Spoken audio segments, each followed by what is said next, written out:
Hi viewers, welcome to our channel. ప్రస్తుతం మనతో పాటు దాము బాలాజీ గారు సీనియర్ జర్నలిస్ట్ ఉన్నారు. వారితో ఒకసారి మాట్లాడదాం. నమస్కారం సార్. సార్, నాగబాబు గారికి టీడీపీ వర్మ కౌంటర్ ఇచ్చారని చెప్పేసి అంటున్నారు సార్. అంటే పిఠాపురంలో పవన్ కళ్యాణ్ గారు గెలవడానికి ప్రధాన కారణం పవన్ కళ్యాణ్ గారు, పిఠాపురం ప్రజలు తప్పితే మరి ఇంకెవరు కాదని చెప్పేసి నాగబాబు గారు అన్నారు కదా. ఆంధ్రప్రదేశ్లో కూటమి టీడీపీ గెలవడానికి లోకేష్ గారు పాదయాత్ర తప్పితే మరేదే కారణం కాదని చెప్పేసి ఇటు వర్మ గారు అనడం, ఇప్పుడు కౌంటర్ ఇచ్చినట్టే అని చెప్పేసి కూడా మాట్లాడుతున్నారు. ఆ వీడియోని కూడా టీడీపీ వాళ్ళు విపరీతంగా వైరల్ చేస్తున్నారు. ఏదేమైనా గత కొంతకాలంగా టీడీపీకి అండ్ జనసేనకు మధ్య మాటల యుద్ధం అయితే నడుస్తుంది సార్. మరి దీనికి సంబంధించి ఇప్పుడు మీరేం చెప్తారు సార్? అంటే ఎవరి పాయింట్ ఆఫ్ వ్యూ వాళ్ళు కరెక్ట్. ఇక్కడ ఇప్పుడు Pawan Kalyan point of view నుంచి స్టోరీని చూసుకున్నప్పుడు పవన్ కళ్యాణ్కి ఒక పర్మనెంట్ నియోజకవర్గం అవసరం. చంద్రబాబు కుప్పం, జగన్కి పులివెందుల, బాలకృష్ణకి హిందూపురం, లోకేష్కి మంగళగిరి, ఇలాగా పవన్ కళ్యాణ్కి కూడా ఒక ఫిక్స్డ్ నియోజకవర్గం అనేది లాంగ్ టర్మ్లో అవసరం. ఎందుకంటే స్టేట్ లీడర్కి ఎప్పుడైనా ఒక పర్టికులర్ నియోజకవర్గం ఉంటుంది. మనకు అమేది ఇలాంటివి కూడా చూసాం కదా. అందరికీ నేషనల్ వైడ్లో కూడా స్టేట్ లీడర్లు కావచ్చు, నేషనల్ లీడర్లు కావచ్చు, ఒక ఫిక్స్డ్ నియోజకవర్గాన్ని పెట్టుకుంటేనే వాళ్ళు ఆ నియోజకవర్గం మీద ఎక్కువ ఫోకస్ చేయకుండా దేశవ్యాప్తంగా లేకపోతే రాష్ట్ర వ్యాప్తంగా తిరగాలి. కాబట్టి ఒకటి చూసుకోవాలి. రేపు ఈయన కూడా సీఎం కావాలనుకుంటున్నాడు పవన్ కళ్యాణ్. కాబట్టి పవన్ కళ్యాణ్ ఒకే నియోజకవర్గం మీద ఫోకస్ చేయలేడు. అంటే మారుతూ ఉన్నాయనుకో, ఆయన మళ్ళీ ఫోకస్ చేయాలి. అట్లా కాకుండా ఒక నియోజకవర్గాన్ని ఫిక్స్ చేసుకుని అక్కడ డెవలప్మెంట్ యాక్టివిటీలు బాగా చేస్తే ప్రజల్లో మంచి పేరు తెచ్చుకుంటే వాళ్ళు ప్రతిసారి గెలిపిస్తూ వస్తారు. గత 30 ఏళ్ళుగా కుప్పం ప్రజలు చంద్రబాబును గెలిపిస్తున్నారు. అట్లాగే పులివెందుల వాళ్ళు వైఎస్ఆర్ ఫ్యామిలీని గెలిపిస్తున్నారు. ఇలాగా ఒక నియోజకవర్గాన్ని ఎంచుకొని అక్కడ అన్ని రకాలుగా ప్రజలకి మేలు చేసి చేయడం అనేది పవన్ కళ్యాణ్కి కూడా ఉండే ప్లాన్. అదేమీ విచిత్రమైన ప్లాన్ కాదు, కొత్త ప్లాన్ కూడా కాదు. అయితే పవన్ కళ్యాణ్కి అక్కడ ప్రాబ్లం ఏమవుతుందంటే, అక్కడ ఒక స్ట్రాంగ్ తెలుగుదేశం లీడర్ ఉన్నాడు, వర్మ వల్లే పవన్ కళ్యాణ్ గెలిచాడని చెప్పలేం. కానీ వర్మ కూడా ప్రధాన పాత్ర అయితే వహించాడు. ఎందుకంటే వర్మ లేకపోతే పవన్ కళ్యాణ్ ఈ స్థాయిలో గెలిచుండేవాడా అంటే అందరికీ డౌట్ అది. సో ఖచ్చితంగా పవన్ కళ్యాణ్కి వర్మ ఉపయోగపడ్డాడు. అంత మాత్రాన పవన్ కళ్యాణ్ వర్మకి ఏదో రుణపడి ఉండాలని కాదు. అట్లా అనుకుంటే వర్మ చంద్రబాబు సీఎం కావాలని, పవన్ కళ్యాణ్ చంద్రబాబు సీఎం కావడానికి ఉపయోగపడ్డాడు కదా. కాబట్టి ఏది ఇంపార్టెంటు? చంద్రబాబు సీఎం కావడానికి పవన్ కళ్యాణ్ ఉపయోగపడమే ఇంపార్టెంట్. అందువల్ల చంద్రబాబు ఒక దగ్గర పవన్ కళ్యాణ్ గెలిపించడం అనేది పెద్ద విషయం కాదు. స్టేట్లో ముఖ్యమంత్రి కాగలిగాడు పవన్ కళ్యాణ్ వల్ల. కాబట్టి పవన్ కళ్యాణ్ పాయింట్ ఆఫ్ వ్యూలో ఏంటంటే, ఇప్పుడు అక్కడ ఎవరు కూడా వేరే లీడర్ అనేవాడు ఉండకూడదు పవన్ కళ్యాణ్ దృష్టిలో. పవన్ కళ్యాణ్ గోల్ అది.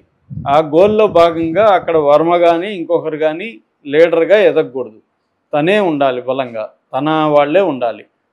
సో అందుకని పవన్ కళ్యాణ్ ఏం చేస్తున్నాడంటే, వర్మని పైకి రానియకూడదు, లీడర్గా ఎదగనీయకూడదు అనేది పవన్ కళ్యాణ్ టార్గెట్. దీంట్లో పవన్ కళ్యాణ్ పావులు కదుపుతున్నాడు. పవన్ కళ్యాణ్ చెప్పినప్పుడు చంద్రబాబు వినాల్సిన పరిస్థితి ఉంటుంది. అన్నిట్లో వినకపోవచ్చు, కానీ కొన్ని విషయాల్లో చంద్రబాబు పవన్ కళ్యాణ్కి ఫేవర్స్ చేయాల్సిన అవసరం చంద్రబాబుకు కూడా ఉంటుంది. రెండోది, ఇప్పుడు అక్కడ వర్మ అనే వ్యక్తి ఉంటే ఏంటి, లేకపోతే చంద్రబాబుకి ఏంటి? చంద్రబాబు వర్మ అనే వ్యక్తి పెద్ద విషయం కాదు. ఎందుకంటే గతంలో కూడా వర్మ బ్యాక్గ్రౌండ్ ఏంటి, 2009లో ఆయన తెలుగుదేశంలో చేరాడు. తెలుగుదేశంలో కంటెస్ట్ చేసి పిఠాపురంలో ఓడిపోయాడు వంగగీత దగ్గర. వంగగీత ప్రజారాజ్యం పార్టీలో ఉన్నింది. దాని తర్వాత ఆయనకి టికెట్ ఇవ్వలేదు 2014లో.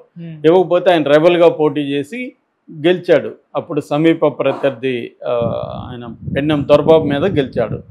గెలిచిన తర్వాత ఆయన మళ్ళీ తెలుగుదేశానికి వస్తే వీళ్ళు ఆహ్వానించారు, తెలుగుదేశంలో వచ్చాడు. అప్పటి నుంచి కూడా 2014 గెలిచిన తర్వాత కూడా గట్టిగా ఆయన పనిచేశాడు. 2019 తర్వాత 19లో ఆయన ఓడిపోయాడు పెన్నెం దొరబాబు. ఎందుకంటే ఒక జగన్ వేవ్ వచ్చింది 19లో. ఆ వేవ్లో ఈయన కూడా తక్కువ మెజార్టీతోనే ఓడిపోయాడు. ఓడిపోయిన తర్వాత కూడా ఆయన గట్టిగా ప్రజల్లో పనిచేస్తున్నాడు. అందువల్ల తెలుగుదేశం అంటే వర్మ అంటే తెలుగుదేశం అనేది అక్కడ ఏర్పడింది. ఈ నేపథ్యంలో పవన్ కళ్యాణ్ ఆ నియోజకవర్గాన్ని ఎంచుకున్నప్పుడు చంద్రబాబు కూడా వర్మను పిలిచి బుజ్జగించాడు. నువ్వు త్యాగం చేయాలి, మనం రాష్ట్ర వ్యాప్తంగా తెలుగుదేశం పార్టీ బలపడాలంటే, మన అధికారంలో రావాలంటే ఆయన కోరుకున్న నియోజకవర్గంలో మనం గెలిపించాల్సిన బాధ్యత మనకు ఉంది అనేది చంద్రబాబు చెప్పడంతో అతను ఓకే అయ్యాడు. దాంతోపాటు చంద్రబాబు అతనికి ఎమ్మెల్సీ హామీ ఇచ్చాడనేది కూడా చెబుతారు. ఫస్ట్ ఎమ్మెల్సీ నీకే ఇస్తానని. అది పెద్ద విషయం కూడా కాదు. చంద్రబాబు అనుకుంటే ఎమ్మెల్సీగా వర్మకి ఇవ్వడం పెద్ద విషయం కాదు. కానీ ఇప్పుడు ఏమైంది, వర్మ కూడా పట్టుదలతో నిలబడి గెలిపించాడు పవన్ కళ్యాణ్ని.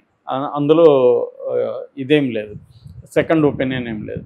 కానీ ఇప్పుడు మారిపోయినాయి ఎవరి రోల్స్ వాళ్ళు. మళ్ళీ పవన్ కళ్యాణ్కి ఏమో వర్మ ఎదగకూడదు కాబట్టి పవన్ కళ్యాణ్ చెప్పినట్టు చంద్రబాబు వినాలి. చంద్రబాబుకి పవన్ కళ్యాణ్ ఏం చెప్పాడంటే తనకి ఎమ్మెల్సీ కానీ ఇంకోటి కానీ ఇవ్వద్దండి, అతన్ని వదిలేసేయండి అని చెప్పాడు. సో అది పవన్ కళ్యాణ్ పాయింట్ ఆఫ్ వ్యూలో కరెక్టే. అతని రాజకీయ వ్యూహాలలో భాగంగా అక్కడ ఎవరు కూడా లీడర్కి ఎదగకూడదు. అందుకని అక్కడ పెన్నెం దొరబాబుని వైసీపీ నుంచి తన పార్టీలోకి చేర్చుకున్నాడు. వంగ గీతను కూడా చేర్చుకునే కార్యక్రమంలో ఉన్నాడు. ఇప్పుడు ఏమైందంటే నాగబాబుకి ఎమ్మెల్సీ ఇప్పించాడు. నాగబాబు త్వరలో మంత్రి అయ్యే అవకాశం ఉంది. నాగబాబు ప్రధానంగా పిఠాపురం మీద దృష్టి పెట్టడం అనేది నాగబాబుకి ఇచ్చిన పనులలో ఒకటి. సో నాగబాబు ఇప్పుడు పిఠాపురం దృష్టి పెట్టాలి. సో ఇప్పుడు పవన్ కళ్యాణ్కైనా నాగబాబుకైనా గోల్ ఏంటి, వర్మని పొలిటికల్గా కిల్ చేసేయడం, వర్మని తగ్గించేసుకుంటూ రావాలి. అందువల్ల ఫస్ట్ ఎత్తుగడ ఏంటి, వర్మ వల్ల మేము గెలవలేదని చెప్పాలి. వర్మ వల్ల మేము గెలిచామని చెప్తే వర్మ ఇంపార్టెన్స్ పెరుగుతుంది కదా. అందువల్ల వర్మవుడు కర్మ, ఎవడని అనుకుంటే వాడు కర్మ అన్నట్టుగా నాగబాబు మాట్లాడడం వెనకాల ఒక వ్యూహం ఉంది. అతనేది చాలామంది అనుకున్నట్టు నోటితోలో ఇంకోటి కాదు, ఒక వ్యూహాత్మకంగానే నాగబాబు మాట్లాడాడు. అంటే పవన్ కళ్యాణ్ నాగబాబు డిస్కస్ చేసుకొని ఒక ప్లాన్ ప్రకారమే ఇక్కడ గెలవడానికి 2 ఫ్యాక్టరీలు ఉన్నాయి. ఒకటి పవన్ కళ్యాణ్ ఫ్యాక్టరీ, రెండోది జనసేన ఫ్యాక్టరీ.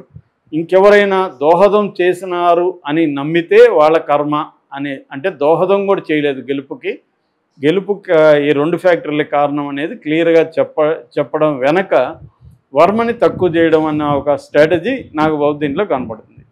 అంతవరకే కాకుండా అక్కడి నుంచి పవన్ కళ్యాణ్ మాటల్లో అసలు 40 ఏళ్ల తెలుగుదేశాన్ని మేమే నిలబెట్టాం, మేము పడిపోయాం మళ్ళీ లేచాం, మనం నిలబడ్డమే కాకుండా 40 ఏళ్ల తెలుగుదేశాన్ని మనమే నిలబెట్టాం అనేది కూడా చెప్పాడు.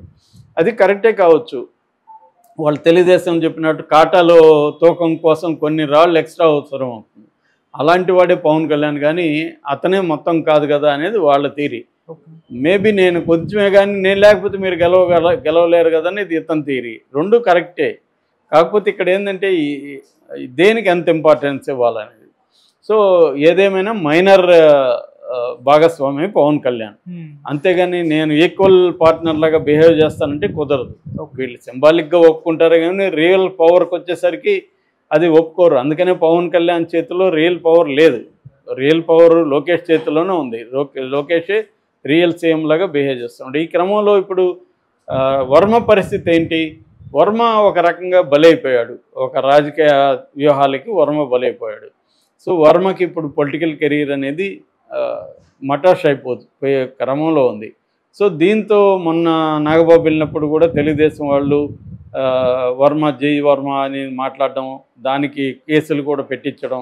కాకపోతే అది నాగబాబు పెట్టినట్టు వార్తలు వస్తేనే నాగబాబు కాదు, జనసేనలో ఇంకొక లోకల్గా నాగబాబు అనే పేరుతో పెట్టించారు.